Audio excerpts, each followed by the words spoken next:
Hey guys, welcome back to my channel. Welcome if you are new here. I am Jen. This is Bookmark by Jen, and as promised, I've been teasing this video for quite some time. Here it is. My romance recommendation video. We are going to have to do a part 2 and a part 3, and we'll talk about that in a minute. But you know what? I think it was like meant to be for me to wait until this month being Pride Month. So happy Pride Month. I'm really excited about this. I am not so excited that I don't have any other recommendations right now. Like, it's only romance, and I think I've mentioned this quite a few times, but I've like gone down a romance rabbit hole. I am obsessed, like really obsessed. So we are definitely gonna have to do a part 2 of this. Even if you're not so inclined, I'm gonna have to do it because I love it so much. That being said, I do wish that I had more recommendations as far as like, let's do, next week doing a sapphic romance or something like that. I don't have too many of those kinds of books. I need to maybe get on that. I know of a couple that I've said that I'm going to read and I haven't read yet. So I don't know. Let me know if you have any of those recommendations, because I feel like is a little bit more prominent and like more, you can get your hands on them. I don't know. I haven't looked too much into female or sapphic romance. So I'm getting off topic because we were talking about romances today, and I have I think I have 6 recommendations for you today. These are obviously not all the recommendations I have, which again is why I'm saying part 2 or part 3, because I'm not going to stop. They're just too good. But I wanted to be able to talk about these a little bit and not make this video too long. So we gonna jump in. I'm so excited, you guys. I'm so excited. Okay, before we do get started, I wanted to say, so I'm going to start, I think what I've decided to do is like start a little, I don't want to say like emotional. All of these books are emotional, but start off a little on the tamer side. Emotionally spice worthy, not really. We're just gonna do the way that I feel like we need to lead up. We're gonna lead up to some like bangers. Okay, we're gonna lead up. They are not ranked in any particular way, although the last couple are but these have all made an impact on me, really truly. So let's just get into it. We're gonna talk about What We Broke. This is this is by Marley Valentine. I've talked about this before. I think Marley Valentine, as far as romance, or even, I know like one of the books I was talking about that I really wanted to get to with a female sapphic romance is by Marley Valentine. I just haven't gotten to it yet, but she is very good. I think she's a really good author to dive into if you wanted to kind of like dip your toe in a little bit and see if you like romance. All of her books that I've read so far are super emotional. Not like any of these books are emotional. They are very emotional, but I don't know. She has this mix of emotionality and real life and just rawness and just really getting to like the meat, like the nitty gritty of stories. And she really encompasses like real life. I don't know. There's just it's like that in every book, like real life in every book, but she just does this day to day, this really complex characters with these really complex feelings, and the way that she tells the story, I think it's just really powerful. So we start off with a married couple. We know that we are immediately drawn into some trauma. They are going through some shit right now. We just don't know how they got there and what is going to happen, because like they're on the cusp of like their marriage could just disintegrate, or they could get through this. They could build a stronger relationship. I really liked this one because we then go to past tense to see how they met in little snippets here and there, and just you in the meat of their relationship, and then you go back to see how it started. And I think because you were already in the thick of it with them, to go back and see how they're cute. I mean, the meet, it was a meet cute. It was just a really cute way to meet each other. And it was like almost instantaneous of, I really think I just found my person right now. But like I said, they're going through some drama and it's heartbreaking. I loved the dynamic of this because there was a found family aspect. So did I even write down, I've got my notes here. I've got my coffee, like we're ready to go. I do believe that I have forgotten to write down the two names of these gentlemen. I totally forgot. I'm so sorry. I don't remember their names. So one of them is a little bit more masculine. He and his best friend, who happens to be a woman and is a lesbian as well, they have a baby together. Like they decided they were going to have a baby together. They wanted to have a family. And then this family was already this found family thing, knowing that these two were not going to be together, but they loved each other enough that they wanted a family. And I trust you enough to have a family with you. They were already together when he met his partner that I can't remember the name too. And they brought him in, and immediately it was just like, this is the way it was supposed to be. We can all take a deep breath and we can live our lives and we have this really idyllic life, but then tragedy happens. And how are we going to dig out of the trenches? And, we have to go through the trauma.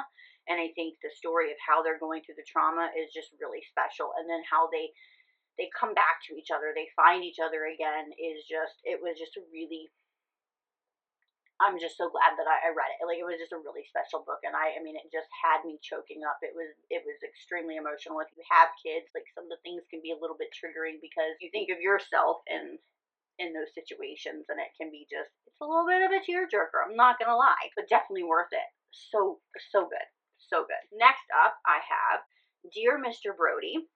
This is by A.M. Johnson. This is between, I did write the names down this time. This is between Donovan and Parker. This is a teacher-student romance. And if you've been here any length of time, you know I love me a teacher-student romance. It's so good. Coffee break. Hold, please. Okay. Donovan and Parker. So Donovan is going through some shit. So he was married. He has gone through a divorce, and he's always had feelings towards the opposite sex, but he's never lingered on those feelings. He's never like give it a second thought.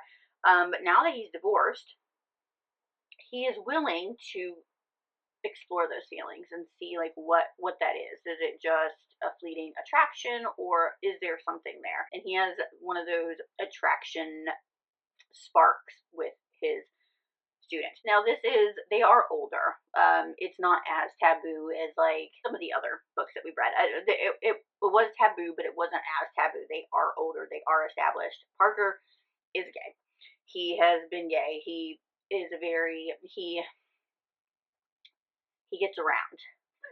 He has a very social lifestyle, but they have this spark. What I loved about it was Parker being younger than Donovan. Typically, when we have a teacher-student or, a May-December relationship, the older gentleman typically is more experienced. He is showing the younger character a thing or two.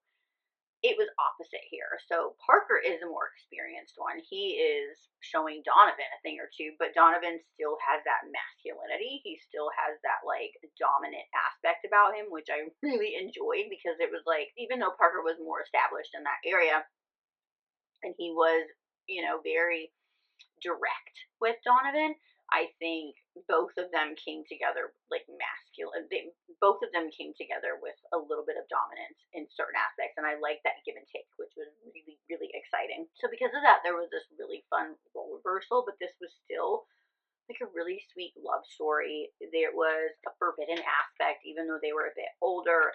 There was some like really juicy chemistry and connection between them and protectiveness, and I really enjoyed it, and it's also a really great starter, I feel like, for MM romance. Moving on next to another very emotional book. This one I just thought was absolutely amazing.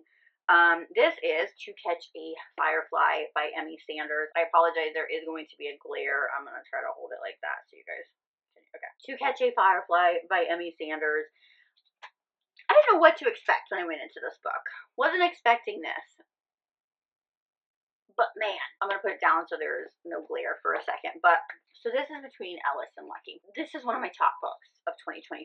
I don't know if it was just the right book at the right time. It was just so beautifully written. So Ellis and Lucky meet when they are really young. They're about 10 years old. So this is one of those stories that you follow them through the years. What I really enjoyed was we didn't get stuck and them being so young. We had pivotal moments while they were young that we needed to have to watch their friendship grow because they are best friends, and they are best friends. So Ellis moves to this town, this very small town. He's not used to it. He's used to being in a bigger town, and he fucking hates it. I want to leave. I can't wait to get out of here. I can't wait to get older. I can't wait to go to college, and I want to get out of here. Him and his family moved next door to Lucky and his mom, and okay, so I just flipped the characters. My bad. Lucky is the one who moves in next door to Ellis and his mom. Lucky is the one that can't wait to get out of here. I just want to get older so I can get out of here. I don't fit into the small town life. Ellis is just like, I just want to be me, and I want to do what I want to do, and I just, I just want to be, let's be friends. Ellis doesn't have a lot of friends. You can tell that I don't want to say like there's not anything wrong with him or anything like that, but like there's a difference between him, and you don't quite know what it is, but it's like you don't know, is it like a learning disability? Is he on the spectrum? Like what quite is going on with Ellis, and you're not quite for sure. You do find out later in the book like what exactly it is, but I think like the way that the author portrayed this, and how we were able to see him through his life to develop the relationship that he has with Lucky, and the way that he talks, because he doesn't talk a lot. And what I loved about their relationship was like almost from the beginning, Lucky understood Ellis. Like he didn't have to speak too much. He just like, it's like he was in his mind. He understood what Ellis wanted, and they formed such an amazing friendship. But Lucky never wanted to hurt their friendship. At some point, like you can almost feel like, Lucky's like, well, I could take advantage of my situation with Ellis, and I don't think that he would understand maybe, but like I would never do that. He's my best friend. I love him so much. He's so much more than my best friend. Like he is a part of my life, and if I can only be his friend, then I will only be his friend. When Ellis and Lucky get older and Lucky goes off to college, it's their relationship that they have where Lucky always makes it a priority to call Ellis and talk to Ellis, and it just, I'm not doing this justice, but what I'm telling you, like it's an amazing love story between two best friends who finally find each other, and the way that they understand each other, the way Lucky understands Ellis, and the way that Ellis shows his love and shows his appreciation, and it was absolutely gorgeous,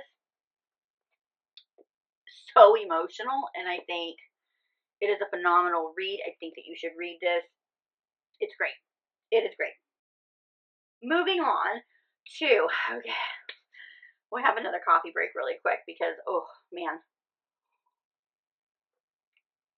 Okay, I have 3 books left, and you guys, these 3 books, oh goodness, they've all shattered me in some type of way, and no pun intended, but okay, so the next 2 books I'm kind of going to talk about in tandem for a second, and then we'll talk about each individually. This is an interconnected series.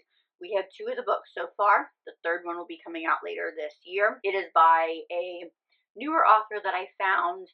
I can't remember if I found her like at the end of last year. No. Yeah, I'm sorry. Like, I'm like trying to think as I'm talking. So yeah, I did find her. I signed up for the arc of this first book and just fell in love. So I immediately had to read everything from her. She doesn't have a huge backlist. She's become one of my, it's just, she writes amazingly. Like, you know how Gianna Darling writes, like poetic prose. Her writing is flowery. It's poetic. Like, it really is. Sometimes I have to read with a dictionary and a thesaurus when I'm reading her writing, but it's beautiful. P.S. Black does that as well. Like I said, it is an interconnected series. It does follow different couples. However, I really do think that you should read them in order. There's only 2 right now. Like I said, we don't have the 3rd one, but there's so much information that you are going to be spoiled by if you jump into the 2nd book before you do the first, or if the 3rd book comes out before you're watching this. If you jump into that, you're going to miss a lot. There's a significant thing that happens that follows into the 2nd one. it is extremely emotional. Like I'm gonna tear up just thinking about it. It is extremely emotional. It is a very intricate part of and woven into this series. Yes, it's interconnected, but it definitely should be read consecutively. We're gonna start with the first one, which is Shattered Ice by P.S. Black. Oh, this book. So we have Bodhi and we have Brayden. This is another teacher-student romance. They are in college. Bodhi has never been with a man before. He cannot grasp why he has this immediate pull towards Brayden, who quite frankly is a little bit of a dick when they first meet, but there is a reason why. But again, there is this pull, and it's later on this pull to I have to protect this person. I don't know what it is, but he is. I have to protect him. I want to be there for him. I want to comfort him. I want to do all the things for him. I want to take care of him. I need this man in my life. And why do we need this man in my life? Because I've never needed a man like this in my life before. So there is some really awesome exploration there. But also Bodhi is grieving. He is grieving from a loss previously, which is in another duet that you can read. I read it after this, which you can definitely do. It's not going to take away from the story, but you do get a little bit more context into Bodhi. However, Bodhi is dealing with the loss and then comes in and is starting to deal with Brayden. And then Brayden is like, he's hot and he's cold, but there's a reason why he's hot and it's cold, because he is dealing with his own things. He did not grow up in the greatest of environments. He started out, but then his mom took a turn for the worst and became not quite so motherly. And Brayden has a twin brother, Bexley. They are extremely close, and Brayden is at an odds of what to do with his twin brother, and we'll leave it at that. So we're dealing with that, but then we're also dealing with Bodhi awakening to the fact that I'm really quickly falling for a man. There is a forbidden aspect because they are in a college setting, and this is very much a no-no. There is also hockey involved. So if you like hockey romance, if you like romance, this is something that you definitely have to try. Brayden has a really great sounding board when it comes to hockey, where he's got his best friends that are like there to cheer him on and back him up. But at the core of it is Bodhi and Brayden, as well as Brayden and his twin. So there is there's like a duality to the story, which I really enjoy, but it is so unbelievably emotional. I mean, I can't say more because I will spoil it, and I don't want to spoil it, but when I tell you that, like, this was one of my favorite books of 2024, it is a book that I think about these characters so often. I cannot wait for the third book to come out because I think about these characters so often as well. So these characters you definitely see in Shattered Ice. This is Shattered Hate, the second book in the series, and this one is between Daxton and Trayton. So Daxton grew up in the same park area that Brayden and Bexley grew up. So they were friends for a really long time. So, and then Trayton is a part of the group because he came in when Brayden and Bexley, like, they started doing hockey, and then Brayden really took off with the hockey, and like that just became like his way out to get out of the environment they were in, and to ensure that he could take Bexley and they could get out someday. So that's where this comes in. But because of things that happened in the first book, this is very unique because it's a enemies to lovers book, but I don't know if this was like a spoiler, but because I don't really feel like it is, but it's like a friends we didn't know that we were friends, enemies to lovers.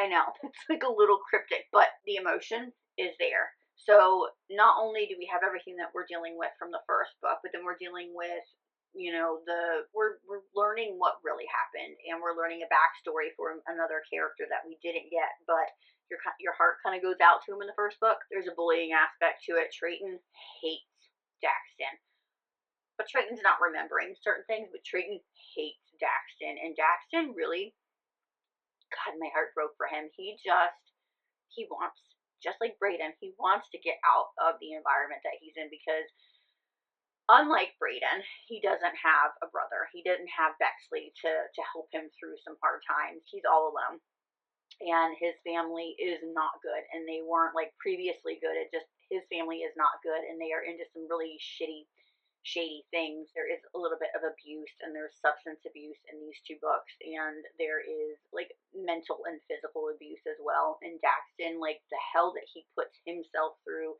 he batters himself. Like it's just like this. It's so emotional. Like I said, these characters have they've become like they're so good. There's like so many aspects to the story. Like there's just you get the love story, and you get these steamy, really yummy scenes between these men, and then you get like the emotion, and then you're drugged back into the past, and it brings up all those old feelings again, and then you're more emotional, and then you feel you're in it with them, you're feeling them. It's like one of those where you just keep turning the pages because you have to figure out what's going to happen. Like you have to know that they're going to be okay, and can they get out of this, and what is going to, it's just amazing.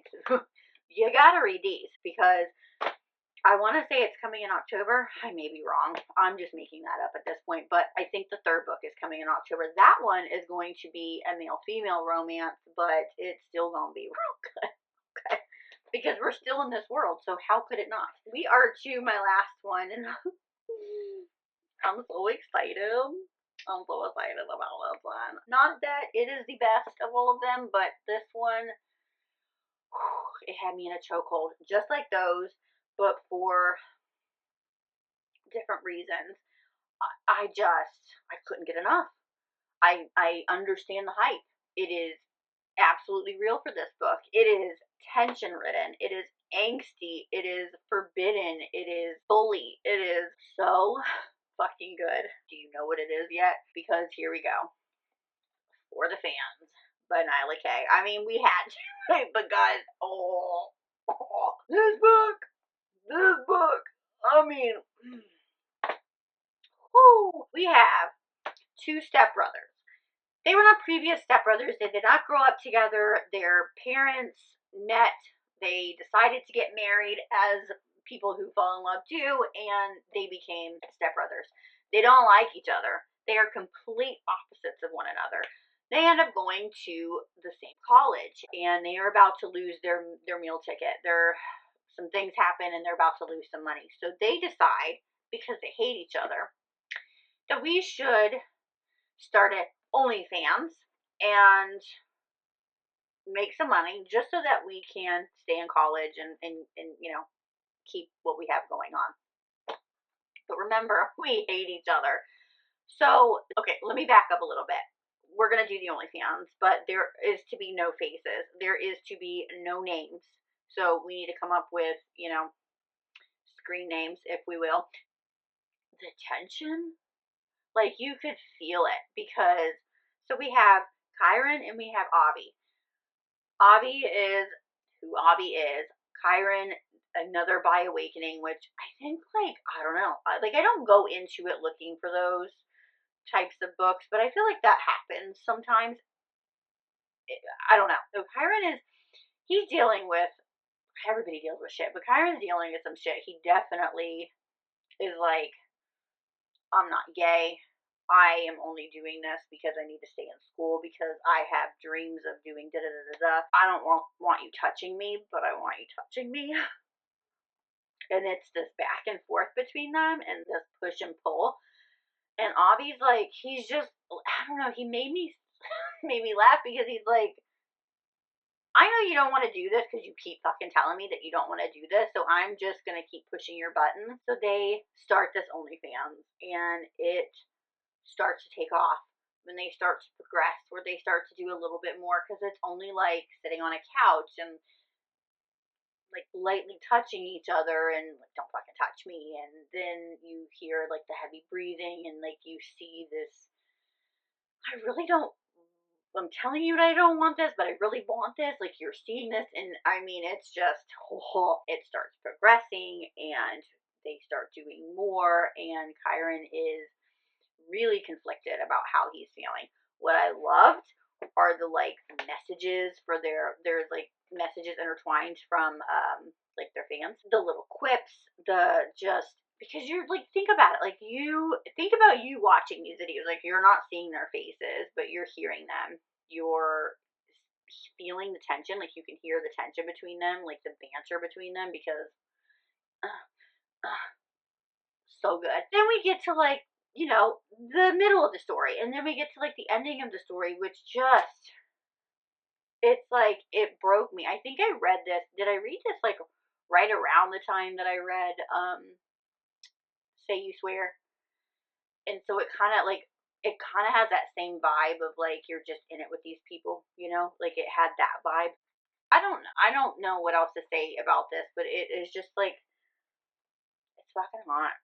Like it's hot. I want to read it again. It's like you're off limits, but you're not. And then I don't want to do this, but I also can't stay away from you. And when can we do this again?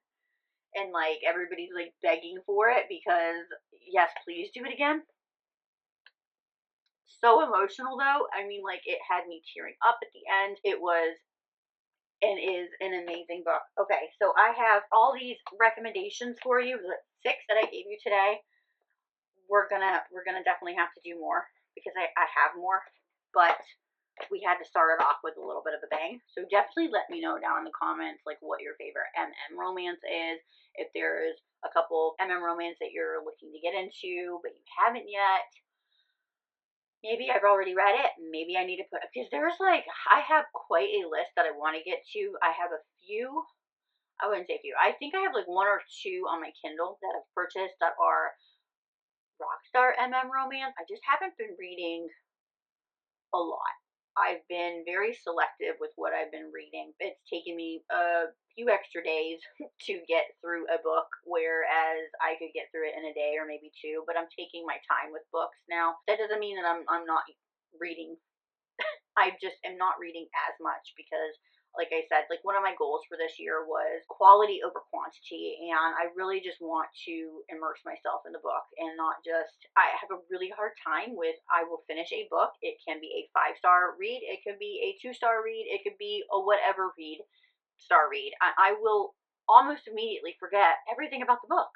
I will forget characters are always going to be a problem for me. I don't know, like there is, I don't know what it is where my head just correlates to I'm going to remember these people, but I do have a hard time with characters. Even like some of my favorite books, I have a hard time remembering characters' names. I might remember like the big aspects of the book, but I will forget some shit. I might even forget. I will say this book was about this, but really it was about a different book, and I've just totally butchered that book. I don't know what I'm talking about now, but anyway, I just that's what I was saying. So I really do have more MM romances that I want to get to, but I just don't want to just sit down and read nothing but MM romance. That's not going to be fun, and that is definitely when I will start to forget what's going on in books because I will meld those books together, and the 5 books will just become 1 book, and it will just be like a free for all. So that's not what I want to happen. Like I said, quantity over quality. I want to remember what I'm reading, and I want to enjoy what I'm reading.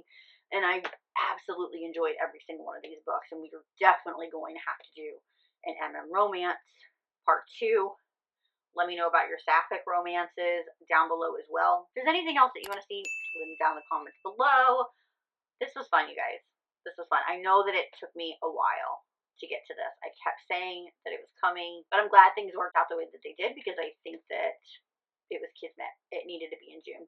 So, with that being said, happy Pride. I will catch you on my next video. But until then, happy reading. Bye.